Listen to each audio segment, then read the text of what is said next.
Entonces, como les venía mencionando, vamos a hacer un repaso sobre la fisiología renal. Hay algunas cosas que ya se trataron en la primera parte. Entonces, para iniciar, estos datos que son súper claves. En una persona promedio se requieren cerca de 2.300 mililitros de agua al día. De esos, 2.100 se adquieren por medio de la dieta, en los líquidos, en los alimentos que consumimos, y el cuerpo sintetiza 200 mililitros al día, gracias a la oxidación de los hidratos de carbono. Esto, por supuesto, puede variar de acuerdo al clima, los hábitos de vida de la persona, si hace actividad física o no, entre otros. También recordar que esa pérdida diaria de agua corporal se puede dar de tres maneras. La primera, que es insensible o inconsciente, que es cerca de 700 mililitros por día, sea por evaporación de las vías aéreas cuando respiramos, por la difusión a través de la piel. Mm, Recordar también que en el sudor se pierden alrededor de 100 mililitros por día. Esto, por supuesto, puede variar en una persona deportista, que puede llegar a estar hasta 1 o 2 litros de agua, pero pues de esa manera también los deportistas consumen muchísima agua también. Y por medio de las heces, que se pierden cerca de 100 mililitros de agua por día. Mm, También recordar que esa pérdida de agua que se da en las heces cuando hay una diarrea puede ser crónica, muy peligrosa. Mi nombre es Cristian Agudelo, ya como me han presentado en la primera diapositiva de Andrés, yo soy estudiante de noveno semestre de la Universidad CES y hoy vamos a hablar pues como sobre todo en la parte que tiene que ver con mi presentación con el transporte tubular renal, todo lo que tiene que ver con líquidos y electrolitos. ¿Listo? Entonces para empezar vamos a hablar del sistema tubular renal. Recuerden que este sistema entonces va a estar distribuido de la siguiente manera. Vamos a tener un glomérulo. En su parte inicial vamos a tener el tubo contorneado proximal que se va a encontrar en la corteza renal. Este túbulo contorneado proximal puede dividirse también en un túbulo contorneado proximal temprano y uno tardío, o incluso en porciones eh, S1, S2 y S3, pero es una clasificación más histológica. Después de este túbulo contorneado proximal, vamos a tener el túbulo recto, que realmente hace parte como de todo este sistema proximal. Y a partir de acá, en la médula externa e interna, vamos a tener el asa de Henle, el asa descendente de Henle. Luego, posteriormente, a nivel de la médula interna, el asa ascendente delgada de Henle. Y finalmente vamos a tener el asa gruesa ascendente de Henle, en la cual va a estar ubicada la mácula densa. Y esta va a estar encontrada principalmente en la médula renal. Después de este asa gruesa de Henle, vamos a tener el túbulo contorneado distal. Y a partir de aquí, vamos a tener el túbulo conector y siguiente a este todo el sistema colector, que vamos a dividir en un sistema colector inicial o cortical y un sistema medular, un sistema colector medular externo y colector medular interno. Entonces, como para hacer más fácil el aprendimiento de este tema, es importante recordar que en el túbulo contorneado proximal, a modo de generalidad, se da la reabsorción de la mayoría de iones y nutrientes, entre ellos el sodio, el potasio, los iones divalentes como el calcio, como el magnesio, más o menos en unas 2/3 partes. Y aquí también se va a dar toda la absorción de nutrientes, incluyendo como tal los aminoácidos y proteínas, que serían como los representantes más importantes, también la glucosa. Y esta parte tiene otro papel fundamental en la regulación de todo lo que tiene que ver con el equilibrio ácido-base. Eh, ya en todo el sistema de Henle, es decir, en el asa delgada descendente, ascendente y asa gruesa ascendente, vamos a tener que ver sobre todo con la formación de una orina diluida concentrada. Para eso va a ser muy importante sobre todo el asa gruesa. Y acá también se da una absorción principalmente de agua y de sodio y cloro. Es importante mencionar que esa asa gruesa de Henle a nivel de la mácula densa va a participar de lo que se conoce como el sistema glomerular, que les hablaré más adelante de ese. Y finalmente, el túbulo contorneado distal y el sistema colector se van a encargar de una absorción del sodio, el cloro y el agua, sin importar que en esa porción de la nefrona, que es la porción donde llega la menor cantidad de estos solutos, aquí van a estar como todos los métodos de regulación de los mismos.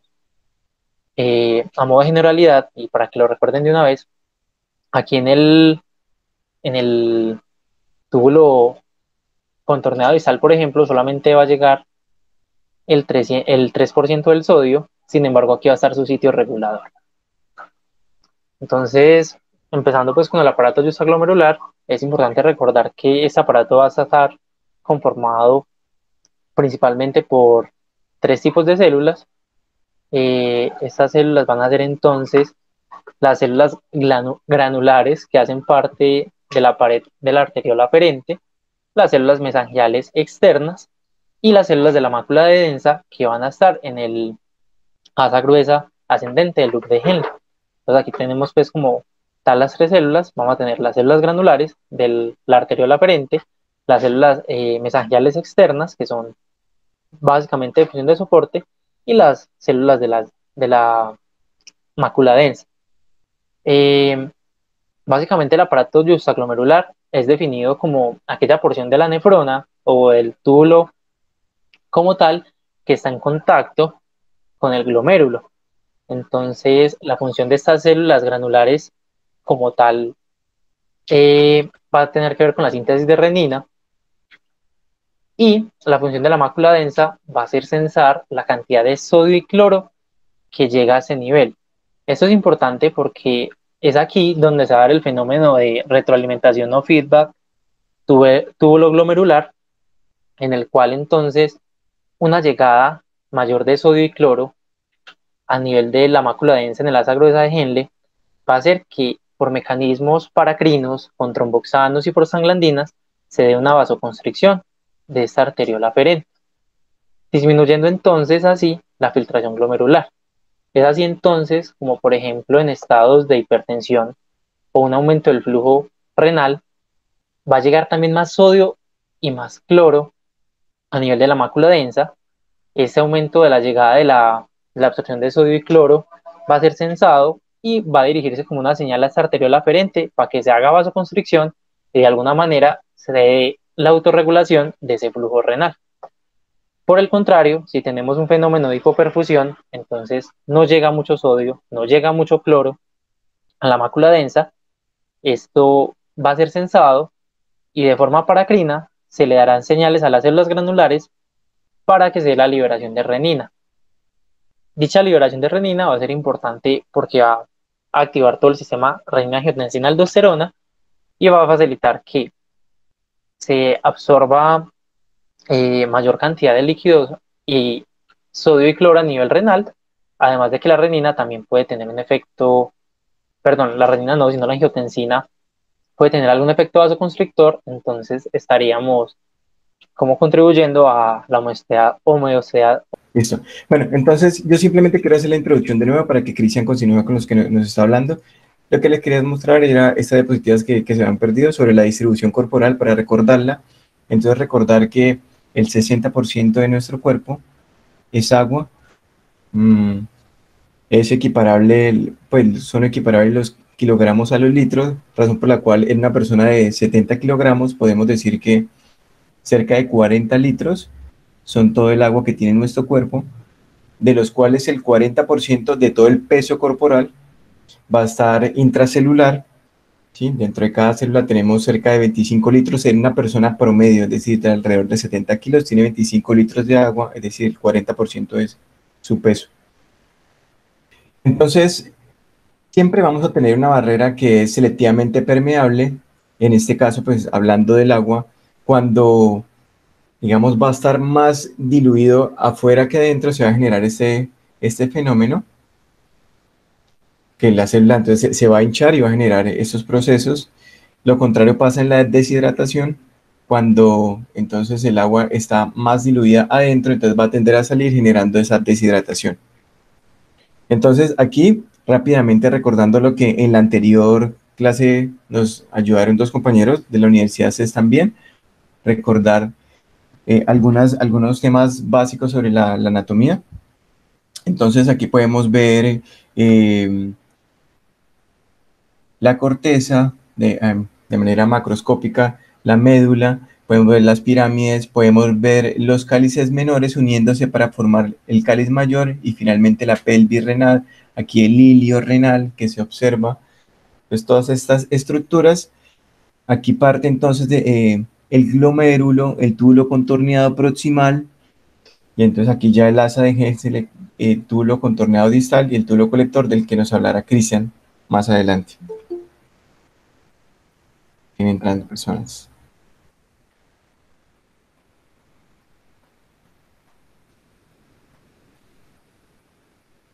Bueno, entonces ya entrando a hablar acerca de las médulas, será bueno, aquí esta imagen es muy buena porque nos muestra la nefrona cortical que tiene unas diferencias con las yuxtamedulares.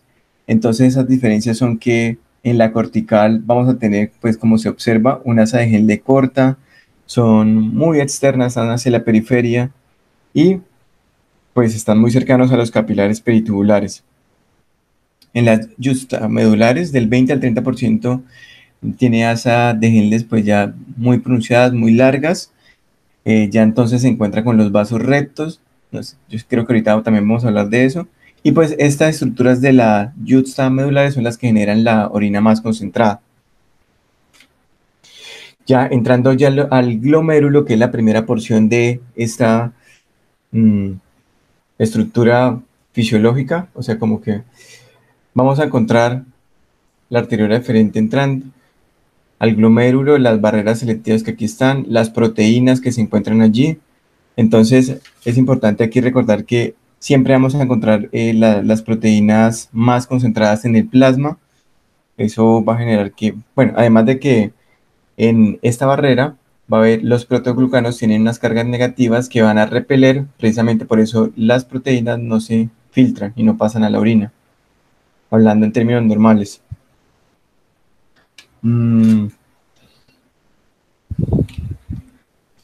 Sobre la arteriola aferente, creo que ya nos estaba mencionando algunas cosas en términos de regulación de las hormonas. Cristian nos hablaba acerca de la angiotensina 2 que sufre un proceso, aunque esta funciona más en la arteriola eferente, la angiotensina 2. Y pues ya yo quiero simplemente hablar de unos términos importantes para entender lo que vamos a hablar. Entonces, cuando hablemos de filtración glomerular, va a ser ese proceso inicial en la formación de la orina donde una fracción del plasma atraviesa los capilares hacia el comienzo del túbulo proximal o la cápsula de Bowman. Estas son las barreras que atraviesa ese plasma para llegar pues ya a las estructuras que van a formar la orina. Entonces aquí está la luz capilar, el endotelio, su membrana basal con colágeno tipo 4 y lo que mencionabas ahorita, los podocitos y los proteoglucanos acá que tienen cargas negativas que van a repeler entonces a las proteínas, por eso las proteínas no deberían pasar por acá y tampoco la glucosa. Yo quise entonces pues, darle crédito a esta información de el señor Virgilio Eduardo Trujillo, de la Facultad de Medicina de la Universidad Autónoma de México, donde podemos dirimir muy bien estos conceptos. Entonces, a tener en cuenta en la estructura del glomérulo, el túbulo contornado proximal a lo largo hasta llegar al túbulo colector. La filtración es la salida del líquido de los capilares glomerulares al túbulo renal. La reabsorción es el transporte de las sustancias desde el interior del túbulo hacia la sangre, o sea que regresa. La secreción es el transporte de las sustancias desde la sangre al interior del túbulo, o sea, lo contrario de la reabsorción.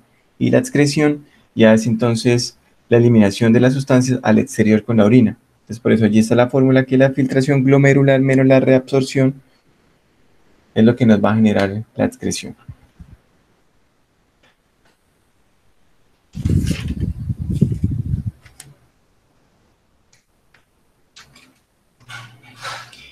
Y ya simplemente en esta parte del túbulo contorneado proximal, yo quiero recordar esta imagen que aquí está, donde se observa en este punto todo lo que ha sido filtrado.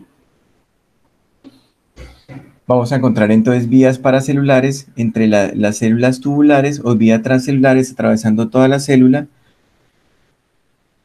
Los datos importantes sobre La reabsorción tubular que se da en el túbulo contorneado proximal es que, como lo dije ahorita, se reabsorben en su totalidad los aminoácidos y la glucosa. De acuerdo a las necesidades se puede reabsorber el sodio, el cloro, el bicarbonato. No se reabsorben de ninguna manera la urea y la creatinina. Y bueno, aquí esta imagen con lo que les mencionaba, entre las células puede haber paso paracelular, puede ser transcelular atravesando todo, puede ser por canales, puede ser por difusión facilitada. El cotransporte que se genera aquí o las bombas que ya entonces utilizan el ATP.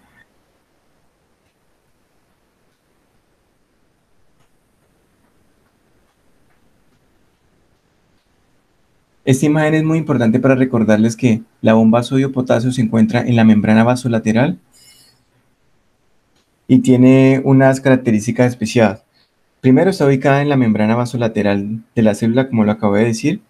Utiliza la hidrólisis de ATP, es decir, que siempre va a ser un transporte activo primario.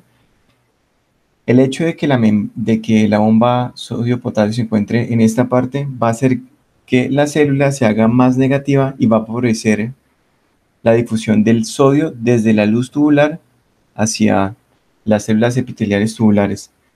También va a generar un gradiente de concentración al dejar dentro de la célula pues los números que ya conocemos, que son los de 12.000 equivalentes de sodio y 140.000 equivalentes de...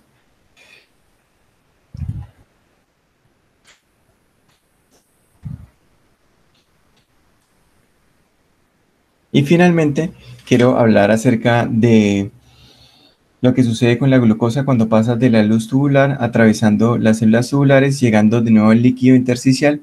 En la reabsorción, como lo dije, se tiene que hacer el 100% de la glucosa. Por esa razón, la glucosa y los aminoácidos ingresan en la célula por transporte activo secundario y pasan desde la célula al intersticio, como lo dije, siguiendo todo este camino. Vamos a encontrar los cotransportadores que son sin porte, entonces los CGLT2 y los CGLT1. Y ya, entonces ya para pasar desde las células hacia el intersticio, vamos a encontrar entonces los GLUT. Yo creo que esa era como la introducción sobre lo que sucede en términos de reabsorción en el túbulo contorneado proximal para que ya Cristian ya pueda continuar. Entonces, ya retomando, no sé si alguien tenía una duda acá con el aparato como tal de glomerular y pues ya las generalidades que lo había explicado.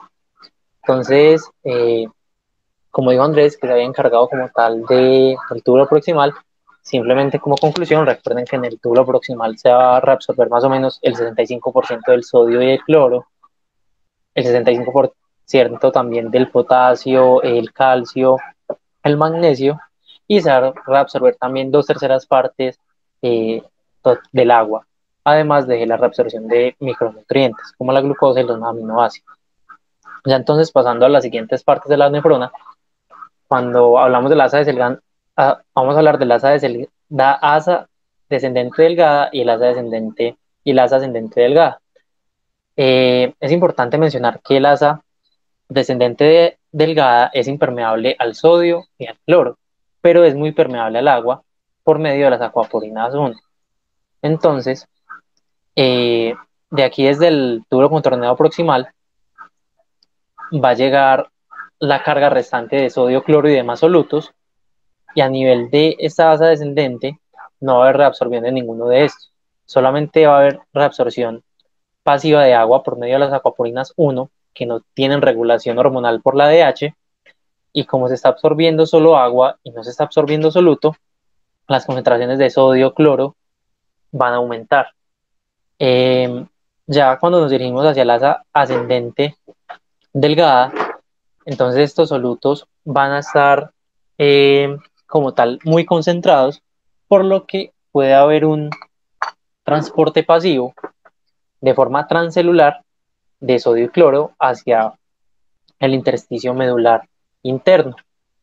Esto es muy importante porque en esta asa ascendente delgada no va a haber transporte activo y este transporte va a ser completamente independiente de ATP, dado que el trabajo de concentrar todos estos solutos para que salieran de forma pasiva fue realizado por el asa descendente delgada.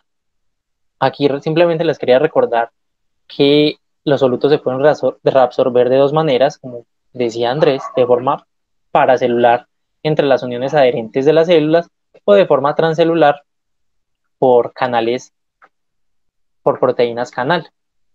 Entonces, esto va a ser muy importante como para las consideraciones de reabsorción. Lo mismo pasa en el túbulo proximal, se reabsorbe tanto de forma para como de forma transcelular.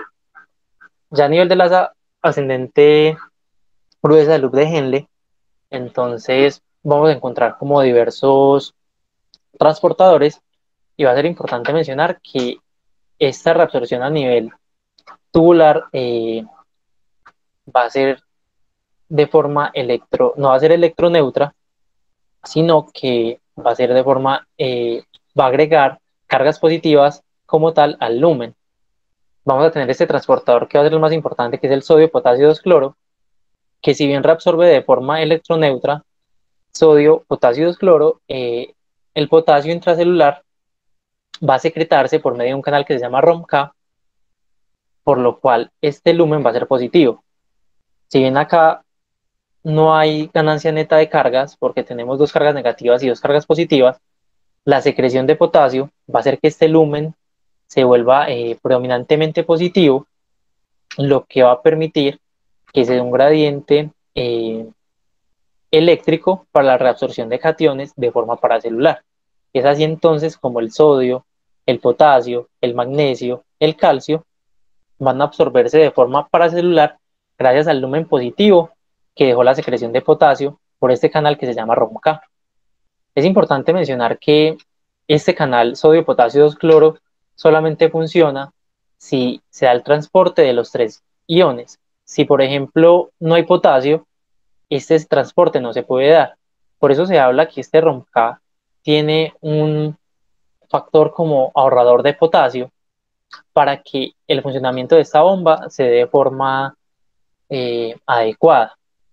Ya a nivel entonces del sodio, el sodio se va a absorber de esta forma en un 25%, el potasio también se va a absorber más o menos en un 25%, y otro canal o transportador importante en el lumen va a ser por medio de este canal que se llama NH3, que va a intercambiar sodio por hidrogeniones en un transporte activo secundario, que este va a ser el canal y la forma más importante de reabsorber sodio a nivel del túbulo contorneado proximal.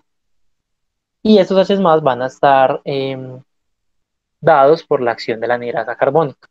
A nivel ya vasolateral, porque como bien saben, necesitamos dos tipos de transportes, uno que me entra a la célula y uno que me saca de la célula al intersticio. Vamos a tener canales de potasio, la bomba sodio-potasio ATPasa, que es la que me permite todo este fenómeno de reabsorción, porque es la que me da los gradientes de sodio de potasio para los intercambiadores, y vamos a también a tener canales de cloro. Aquí también simplemente quería como mostrar el papel del potasio, que también se reabsorbe de forma paracelular gracias a este lumen positivo dado por el ROMK. Y como les dije, este canal es el encargado de todo la retroalimentación túbulo glomerular de la mácula densa. Listo.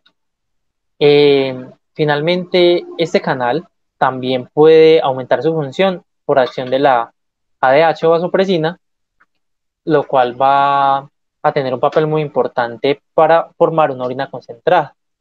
La principal función de esa asa gruesa ascendente va a tener que ver con la creación de un intersticio hiperosmolar que me permita formar una orina concentrada,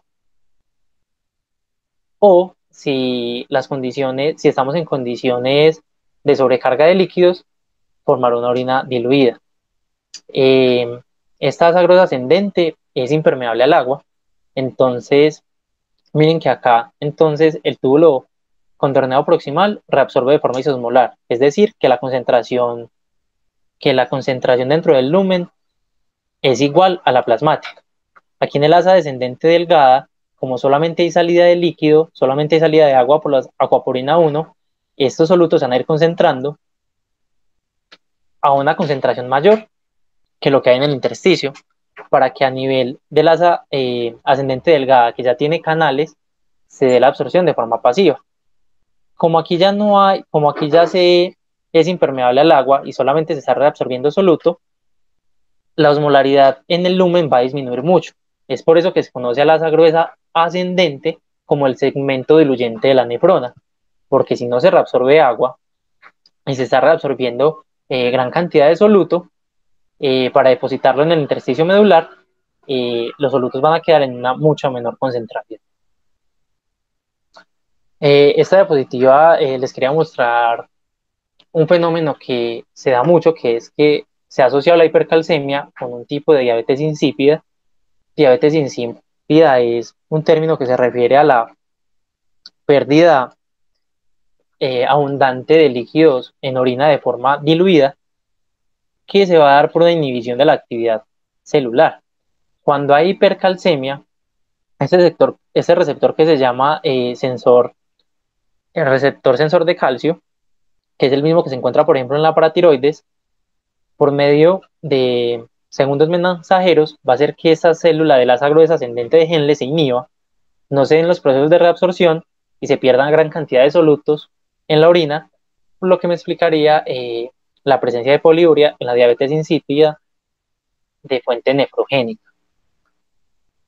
Listo. Pasando entonces en ese mismo orden al túbulo contorneado distal, este túbulo va a transportar sodio y cloro aproximadamente en un 15 por 10, de un 8 al 10%, y va a ser muy importante la presencia de este canal que va a ser el sodio-cloro.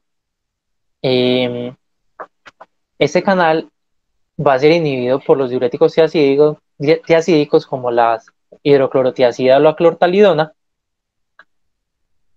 y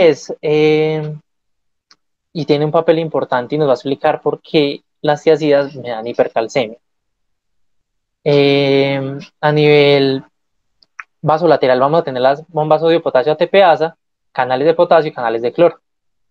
Este segmento de la nefrona va a ser impermeable al agua, es decir, que acá también vamos a estar diluyendo todavía más la orina o los solutos que hay en el lumen, y va a ser este punto, este túbulo contorneado distal, a pesar que reabsorbe más o menos el 20% del calcio, va a ser el lugar de regulación donde actúa la PTH.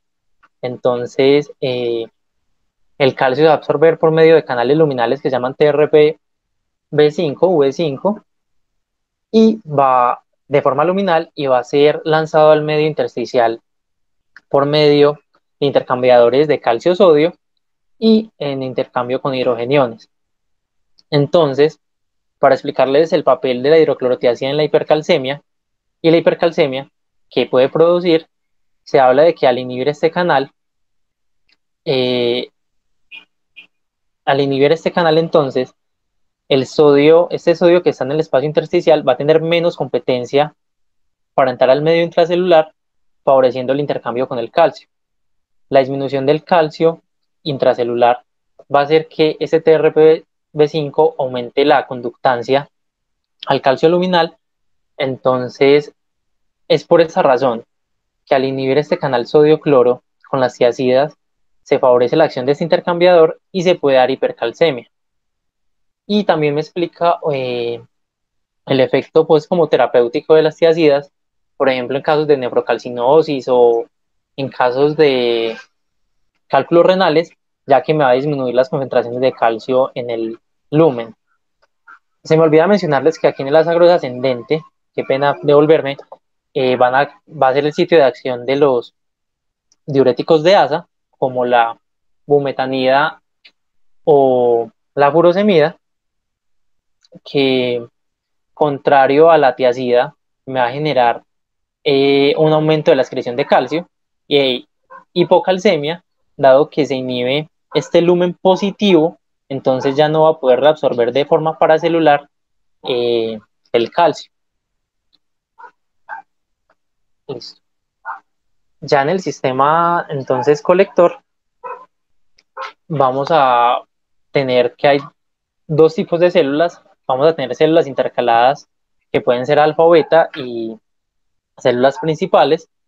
Las células intercaladas alfa van a tener un papel también en la regulación del estado ácido-base. Va a tener como tal estas bombas de hidrogeniones y en casos de hipocalemia, este canal, este intercambiador potasio-hidrogenión va a estar muy activado, reabsorbiendo mayor cantidad de potasio y expulsando en intercambio de hidrogeniones, por lo cual la hipocalemia por este método también podría causar alcalosis metabólica. Eh, y acá vamos a tener en la célula principal más o menos la absorción del 3% del sodio y es el sitio donde van a actuar las hormonas para la regulación de los niveles corporales de sodio y potasio. Es entonces acá como actúan hormonas como la aldosterona. En la membrana luminal vamos a tener el canal ENaC, que es un canal que simplemente deja reabsorber de forma pasiva el sodio, y esa reabsorción del sodio va a hacer que este lumen quede negativo, favoreciendo entonces la secreción de potasio por los mismos canales ROMK. Entonces, todo lo que favorezca la reabsorción de sodio a nivel del túbulo colector va a favorecer la secreción de potasio y de igual forma va a favorecer la secreción de hidrogeniones. Entonces, es así como si yo inhibo, por ejemplo, este túbulo contorneado distal con una tiacida, va a llegar más sodio aquí, este canal va a empezar a actuar de forma mayor y se va a dar mayor secreción de potasio y mayor secreción de hidrogeniones, lo que me va a explicar entonces por qué la hidroclorotiazida e incluso la furosemida cuando inhibimos más arriba también se asocia a la presencia de alcalosis metabólica, y obviamente los dos me van a generar hipocalemias. Por otro lado, entonces aquí en la membrana vasolateral vamos a tener la bomba sodio-potasio ATPasa, que va a ser fundamental en, en toda la nefrona. Se dice que cuando se inhibe este canal va a haber mayor diuresis, y es así como hay teorías que en hipertensión hay un péptido similar a la uva vaina, que es un inhibidor de esta bomba, para que las células se inhiban y se pierda mayor cantidad de sodio y cloro en orina, y así disminuir de alguna forma la presión arterial. Entonces es aquí donde actúan los diuréticos ahorradores de potasio, porque si inhibimos este canal no vamos a formar un lumen negativo y no se va a dar la secreción de potasio. Entonces esos diuréticos se van a concentrar como tal en la excreción de sodio, teniendo un efecto benéfico, entonces, por ejemplo, en estados edematosos o en falla cardíaca principalmente. Es importante mencionar que a pesar de que aquí se reabsorbe el 3% del sodio, si esta célula pierde su función de forma crónica, perder el 3% de la reabsorción del sodio nos puede llevar a estados de hipovolemia, dado que si ustedes se colocan a ver, eh, más o menos durante todo el día, la carga de sodio que llega al riñón es más o menos de 25.200 miliosmoles.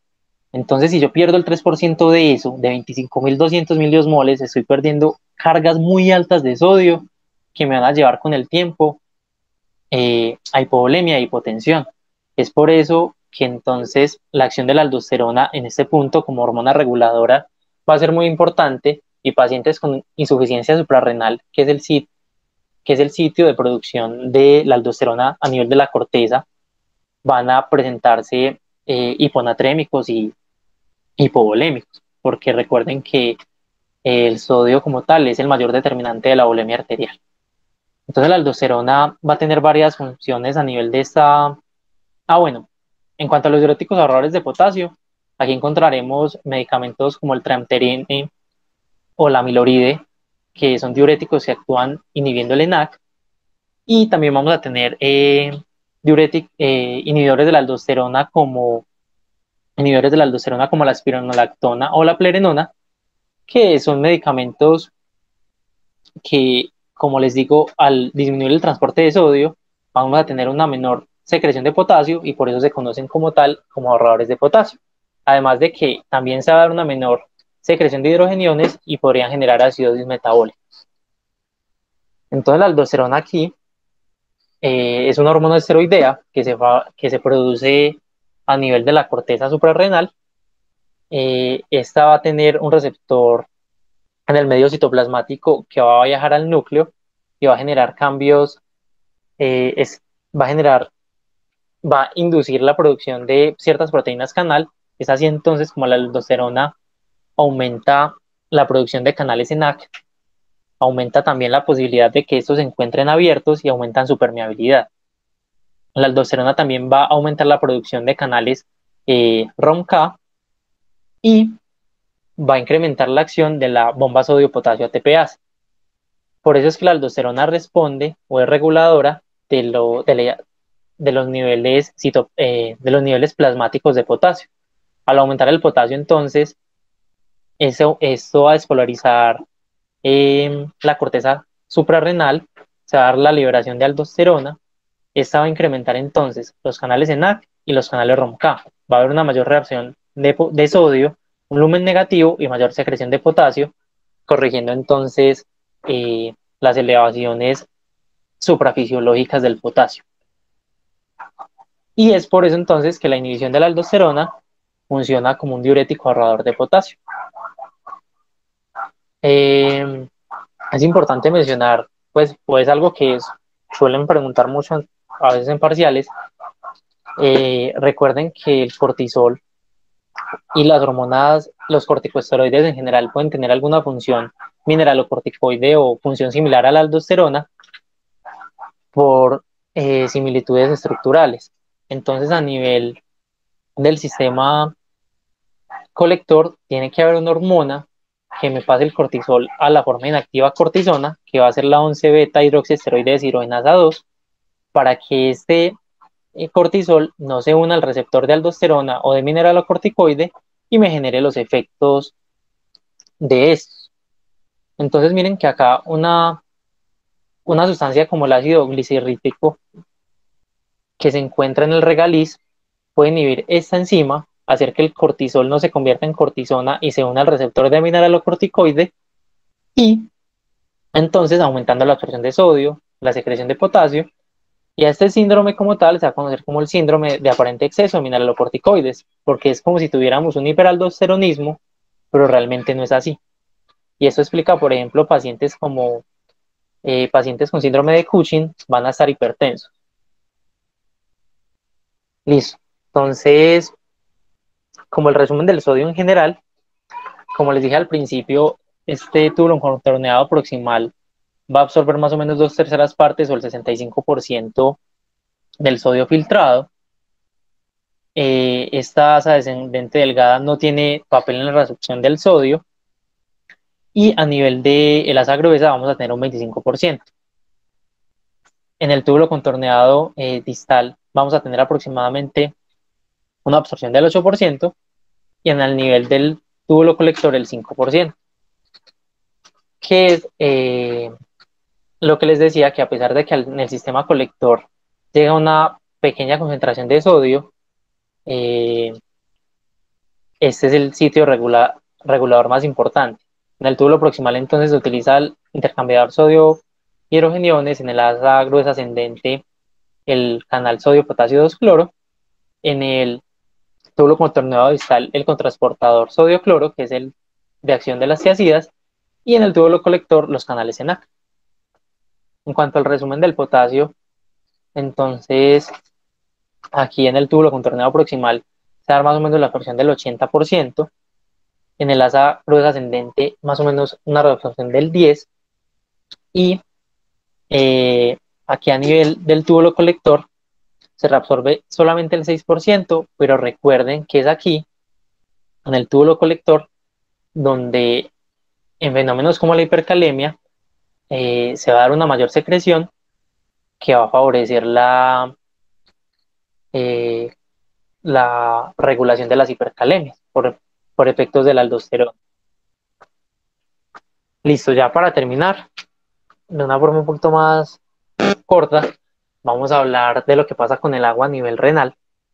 Entonces, como decía Andrés, más o menos la ingesta y las pérdidas de agua en el cuerpo deben ser las mismas durante el día y se estima que aproximadamente en promedio el ser humano consume más o menos 2.500 mililitros, de los cuales vamos a tener pérdidas sensibles e insensibles, sensibles como en la orina y en las heces, e insensibles, por ejemplo, en lo que tiene que ver con la respiración y la perspiración, que es la pérdida de agua a través de la piel. Es así como la orina representa una pérdida de 1.500 mililitros que se tiene que igualar como tal a esta ingesta. Es importante mencionar que el riñón puede generar orinas tan concentradas como 1.200 miliosmoles o orinas tan diluidas como a 30 miliosmoles. Y eso va a depender del estado de hidratación y el estado hemodinámico del paciente. Entonces, si estamos, por ejemplo, en un fenómeno de deshidratación, vamos a tener que generar orinas mucho más concentradas que me permitan... aquí hay un error, en la diapositiva hay un error, pero ya les voy a corregir. Que nos permitan eh, eliminar la carga de solutos en menor cantidad de líquidos. Es decir, el riñón diariamente tiene que eliminar una carga de solutos obligada, que es producto de los desechos del cuerpo, que se ha estimado más o menos en 600 miliosmoles al día. Entonces, en condiciones, por ejemplo, de sobrecarga de líquidos, podemos generar por, concentraciones tan diluidas de orina como 30 miliosmoles, lo que va a representar una pérdida urinaria de 20 litros al día. Por el contrario, si tenemos un estado de deshidratación o estamos hipovolémicos, el riñón puede generar orinas tan concentradas como 1.200, sería aquí abajito, 1.200 miliosmoles al día. Lo que quiere decir que para excretar esta carga obligada de 600 miliosmoles, podríamos orinarlas en tan poca cantidad de líquidos como medio litro, ¿cierto? Porque a 600 milimoles dividido 1.200, entonces va a dar 0.5. Entonces, en 0.5 litros. Y recuerden que entonces la cantidad de osmoles excretados siempre va a ser igual a la osmolaridad de la orina por el volumen de la orina en litros. Entonces, la reabsorción de agua a nivel, pues, como a través de la nefrona, entonces vamos a tener como esta gráfica va a comparar, esta gráfica les va a comparar la osmolaridad de la orina con los lugares, pues, como tal, de reabsorción. Entonces miren que aquí viene la osmolaridad, que debe ser igual a la plasmática a nivel del túbulo proximal, y este túbulo proximal va a reabsorber de forma isosmolar, es decir, va a reabsorber la misma cantidad de soluto, la misma cantidad de soluto y la misma cantidad de líquidos, por lo que la concentración de solutos que llega a la asa descendente delgada va a ser igual que el plasma. A nivel de la asa descendente delgada, entonces va a haber solo reabsorción de agua, por lo que miren que acá, sin importar el estado de hidratación, si estamos, por ejemplo, muy deshidratados o estamos muy hidratados, la osmolaridad de la orina va a empezar a aumentar, porque hay absorción de agua y no de soluto. Cuando llegamos ya a la asa gruesa ascendente, que les dije que era una sección de la nefrona que era permeable a solutos, pero no permeable al agua, entonces vamos a ver que el agua se está quedando en el túbulo porque no se reabsorbe y estamos reabsorbiendo gran cantidad de solutos, por lo cual la osmolaridad obviamente del lumen tiene que disminuir. Y es por eso, como les mencioné anteriormente, que esta sección se conoce como la zona diluyente de la nefrona. Una vez llegamos, entonces miren que acá la osmolaridad es la misma, y hasta acá no hemos tenido cambios en la osmolaridad de la orina. Si estamos ya entonces en un fenómeno de deshidratación, vamos a tener el fenómeno de antidiuresis, y es así como, miren que a nivel de los túbulos colectores, vamos a tener un incremento de la osmolaridad urinaria. Entonces miren que finalmente sin importar qué pasa antes de los túbulos colectores, es hasta el túbulo colector. Miren que acá empiezan los túbulos colectores, aquí el cortical y aquí el medular. Es hasta los túbulos colectores donde la orina va a ser diluida o concentrada, dependiendo del estado de hidratación del paciente. Entonces miren que sin importar lo que pasó antes de los túbulos colectores, el único sitio de regulación para saber si tenemos una hormona diluida o concentrada va a ser a nivel de los túbulos colectores. Y esto se va a dar porque acá vamos a tener la acción de la hormona antidiurética o la hormona vasopresina. Listo. Entonces, bueno, para seguir explicando eso, entonces, miren lo que les estaba diciendo en resumen. Aquí a nivel del túbulo contorneado proximal vamos a tener una reabsorción isosmolar o isosmótica. Aquí en el asa de Henle vamos a tener la región diluyente, que si bien aquí concentra más la orina, a nivel del asa gruesa, esto se va a invertir. Y en el túbulo colector, tanto medular, cortical como medular, vamos a tener la acción del ADH, que si está el ADH vamos a tener mayor permeabilidad al agua, entonces se va a reabsorber gran cantidad de agua hacia el intersticio y la orina se va a concentrar, y si la ADH no está, entonces la orina va a seguir muy diluida y se va a terminar de diluir más, como muestra esta gráfica, porque recuerden que acá, si no hay ADH, en los túbulos colectores solamente se va a reabsorber sodio. Entonces, si se reabsorbe solo sodio, obviamente este soluto que hay acá en los túbulos, en el lumen, va a seguir diluyéndose. Mientras que si tenemos ADH, se va a reabsorber mayor cantidad de agua que de soluto y finalmente vamos a tener una orina concentrada. Listo, entonces esto grafica un poquito pues lo que les estaba diciendo. Entonces miren, este es un fenómeno de antidiuresis. Entonces, aquí viene la orina, 300 milosmoles isosmolar, igual que el plasma. A nivel del asa descendente delgada se empieza a reabsorber mucha agua, por lo que este soluto se empieza a concentrar. Y es así como cuando llegamos a la asa gruesa ascendente, que sí tiene, y ascendente tanto delgada como gruesa, que tiene, que sí permite un transporte de sodio y cloro, vamos a empezar a depositar este sodio y cloro a nivel del intersticio medular. Y esta deposición de sodio y cloro en el intersticio medular va a generar que este intersticio empiece a volverse hiperosmolar, gracias a la acción del sodio-potasio 2-cloro. Entonces, es por eso que les decía que este sodio-potasio 2-cloro va a ser fundamental para tener un intersticio hiperosmolar que favorezca que cuando tengamos entonces un sistema colector permeable al agua gracias a la ADH, este lumen se pueda igualar por el fenómeno de ósmosis con el intersticio. Entonces miren acá, fui depositando sodio y cloro a nivel del intersticio cortical y medular, y vamos a encontrar un gradiente de osmolaridad que va a dar desde 300 a nivel de la corteza hasta 1200 a nivel medular externo cerca a la papila.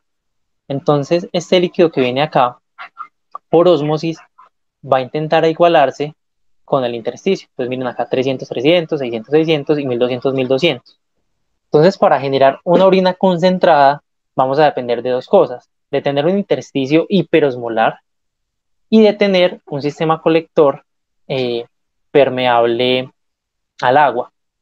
Esta hiperosmolaridad que ustedes ven acá va a estar explicada sobre todo por sodio y cloro, gracias al sodio-potasio 2-cloro del asa gruesa ascendente, que va a favorecer las condiciones para que este intersticio sea hiperosmolar, y gracias a la urea. Entonces, que va a tener un papel más importante cerca de el intersticio medular externo. Entonces miren que aquí la deposición en el intersticio de sodio-cloro y de urea va a hacer que ese intersticio se torne hiperosmolar y se puede igualar con el lumen, siempre y cuando estos túbulos colectores sean permeables al agua. Ya aquí si estamos en un fenómeno de diuresis, entonces miren que va a pasar lo mismo, hasta aquí va a ser exactamente igual, pero ya entonces aquí, pues recuerden que venía un soluto más concentrado porque solo se reabsorbió agua. Llegamos a este sector de la asa gruesa ascendente, gruesa, que solamente hubo transporte de soluto, entonces esta orina se fue diluyendo más, más, más. Y al llegar al sistema colector, seguimos reabsorbiendo sodio y cloro, sodio y cloro, sodio y cloro, por lo que esta orina se sigue diluyendo aún más. Y como no estamos ante un estímulo que me libere ADH, entonces ese sistema colector no es permeable al agua. Por lo que a pesar que tenemos eh, un intersticio medular y cortical, que si es más, que es hiperosmolar, miren, 300, 400, 500, que no alcanza, como les dije, la hiperosmolaridad que alcanza un intersticio en condiciones de antidiuresis, si es más hiperosmolar respecto al plasma. Sin embargo, la osmolaridad del túbulo no se va a igualar con la osmolaridad del intersticio porque no somos permeables al agua, entonces obviamente el agua se va a quedar acá mientras seguimos reabsorbiendo soluto. Quería preguntarles, pues, renal es un poquito difícil, un poquito pesado, no sé si me he hecho entender, si alguien tenga alguna duda hasta acá. Ya igual voy a terminar, pues faltan como tres cositas como para explicar estos fenómenos que se dieron. No sé si alguien tenga una duda.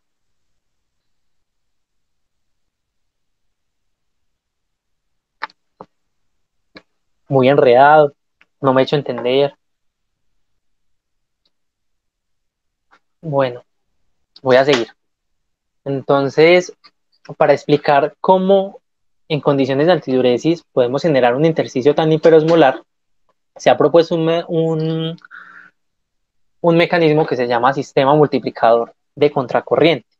Este sistema multiplicador de contracorriente va a darse en el asa ascendente gruesa del loop de Henle y va a ser totalmente dependiente del sodio potasio 2 cloro. Es así entonces como la furosemida me va a inhibir la capacidad de generar una orina concentrada. Si inhibimos ese canal, ya no vamos a tener orinas concentradas.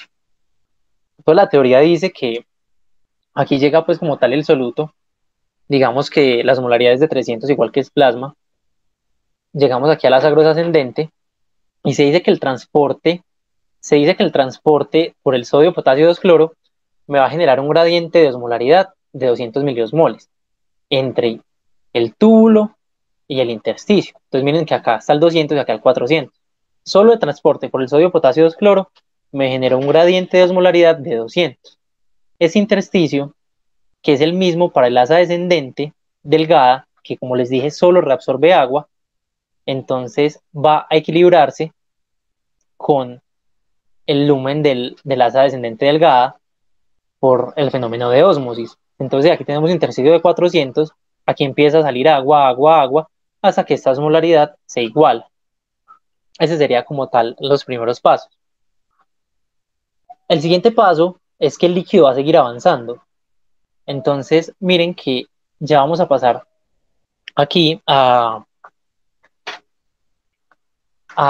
estos 200 van a seguir avanzando y aquí van a empezar a llegar los que ya teníamos en una osmolaridad de 400. Entonces, miren que acá ya no hay una diferencia, acá por ejemplo no hay una diferencia de 200 miliosmoles. Entonces es un nuevo ciclo de transporte de, del sodio potasio 2 cloro, va a generar que otra vez tengamos un gradiente osmolar de 200 miliosmoles entre el intersticio y la luz o el lumen de la asa gruesa ascendente. Entonces miren que acá con los que estaban entrando, con el líquido que estaba entrando, ya hay una osmolaridad de 200 miliosmoles y este proceso se va a ir haciendo repetidas veces. Entonces miren que así este va a ir ascendiendo, ascendiendo y la osmolaridad va a ir aumentando, ¿cierto? Se dice que cuando se llevan unos 39 ciclos de todo este proceso, o sea, miren que acabamos hasta el 3 y ya tenemos un intersticio que empezó en 300 y aquí ya lo tenemos en 350, 400, 450, 550. Cuando llevamos 39 ciclos, vamos a lograr estas condiciones, que vamos a alcanzar un intersticio de hasta de 1200 miliosmoles y miren el gradiente, que aquí también en el sistema se ve muy claro que realmente la osmolaridad del intersticio no es la misma en todas sus porciones. No sé si me hice entender. ¿Alguien tiene alguna duda con eso? Pues realmente me parece un poquito complicado. Bueno, mm, la ADH entonces es una hormona que se sintetiza a nivel del hipotálamo en los núcleos supraóptico y paraventricular y se almacena a nivel de la hipófisis posterior o neurohipófisis. Esta ADH se va a liberar principalmente en dos condiciones. Su estímulo más fuerte va a ser el aumento de la osmolaridad plasmática y el segundo estímulo importante es una disminución de la volemia mayor al 10 o 15%. Entonces esos dos estímulos van a generar que se libere ADH y la ADH por receptores B2, V2 va a ir a nivel del sistema colector, tanto en el ducto colector medular interno, cortical, medular interno y medular externo, y va a ser por medio de proteína GS, aumente el AMP cíclico y se dé la síntesis y disposición de la membrana de canales de acuaporina 2, que son los que me explicarían la alta permeabilidad del agua del sistema colector en fenómenos de deshidratación. Y recordemos que en fenómenos de hipovolemia, la ADH se va a aumentar a niveles tan suprafisiológicos que también va a ser una sustancia vasoconstrictora que me va a ayudar como a aumentar la presión. Listo. La ADH además, miren que la ADH me favorece una de las dos condiciones que yo les decía para generar una orina concentrada, que es la permeabilidad del agua. La ADH además también favorece el otro requisito, que es generar un intersticio hiperosmolar, dado que me va a estimular la acción del sodio-potasio 2-cloro. Entonces, la ADH no solo se coloca un intersticio más hiperosmolar para hacer una orina concentrada, sino que también me hace permeable el sistema colector para que estas condiciones se den y pueda tener una orina concentrada. Además de que les dije que ese intersticio hiperosmolar va a estar explicado por el sodio, el cloro y la urea. A nivel del conducto medular externo, no en el interno, sino a nivel del externo, esta ADH va a favorecer la secreción de urea al estimular los canales UTA1, ¿cierto? Y UTA3. Entonces, al estimular esto, va a haber una mayor deposición también de urea que me va a favorecer el crecimiento de este intersticio hiperosmolar. Recuerden que la urea es un producto del catabolismo de las proteínas. Es por eso que, por ejemplo, los pacientes vegetarianos van a tener obviamente una menor llegada de urea al riñón, una menor disposición de urea en el intersticio y por eso se explica que ellos tengan orinas más diluidas. Listo. Es muy importante entender que la ADH aumenta la permeabilidad del agua en todo el sistema colector, es decir, en el cortical, medular interno, medular externo, pero solamente la urea aumenta la permeabilidad para secretarse para reabsorberse, aquí realmente está reabsorbiendo, porque miren que pasa desde el albumen al intersticio, para reabsorberse solo a nivel del conducto medular externo. Listo. Finalmente, en la última diapositiva es como para explicar un poquito el papel de la urea. Entonces, de la carga de urea, el 50% se reabsorber en el túbulo contorneado proximal. Ya no, en teoría ya no se sigue reabsorbiendo urea en ninguna otra parte de la nefrona en condiciones pues como normales. Entonces miren que aquí se va reabsorbiendo agua y solutos, agua y solutos, agua y solutos y va a llegar una urea más concentrada a nivel del sistema colector. Y cuando se encuentra entonces en condiciones, entonces aquí tenemos una urea más concentrada. Y si estamos en condiciones de, por ejemplo, de deshidratación, va a ser así entonces como la ADH va a aumentar la reabsorción de agua aquí en el sistema colector cortical y medular interno. Entonces va a absorber más agua, más agua, más agua, y va a llegar más urea a nivel del sistema medular externo, ¿cierto? Al conducto ocular, al conducto medular interno. Entonces, al llegar más urea, la urea más concentrada acá, y al aumentar su permeabilidad, va a empezar a reabsorberse. Entonces, eh, a orinas más concentradas se va a eliminar menor cantidad de urea en orina. Entonces, finalmente, esta urea de reabsorberse, por eso es que a nivel de la asa ascendente delgada, nuevamente, como comparten ese mismo intersticio, se secreta y vuelve a seguir el ciclo, como para que no se pierda esta capacidad. Veo que cometí un error con externo e interno, pues simplemente recuerden que acá es el interno. Conducto medular interno, la DH funciona para aumentar la permeabilidad a la urea en el conducto medular interno. Listo, pues eso es lo que yo les tenía para explicar como sobre el sistema tubular en cuanto a la reabsorción de solutos y líquidos. No sé si fui claro, si me enredé por partes, el tema es un poco complicado. Eh, Hay preguntas.